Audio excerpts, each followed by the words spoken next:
কক্সবাজার সমুদ্র সৈকত ঈদের ছুটি বা যে কোনো অবসরে ভ্রমণ পিপাসুদের কাছে অন্যতম পছন্দের জায়গা।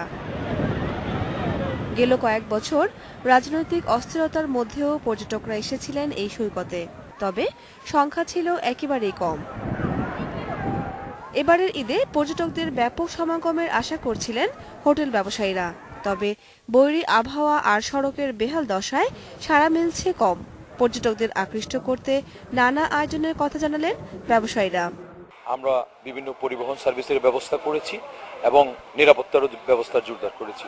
জেলা প্রশাসন, পুলিশ প্রশাসনের সমন্বয়ে আমরা সার্বক্ষণিক যোগাযোগ করে একটা তথ্য উপাত্ত সরবরাহ দেওয়ার ব্যবস্থাও রেখেছি।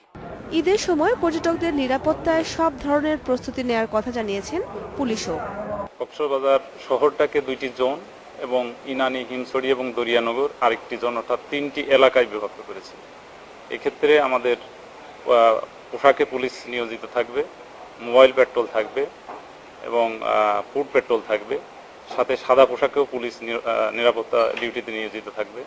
আবহাওয়া ভালো হলে এবার কক্সবাজারে 2 লাখ পর্যটকের আগমন আশা করছেন স্থানীয় ব্যবসায়ীরা। Independent news.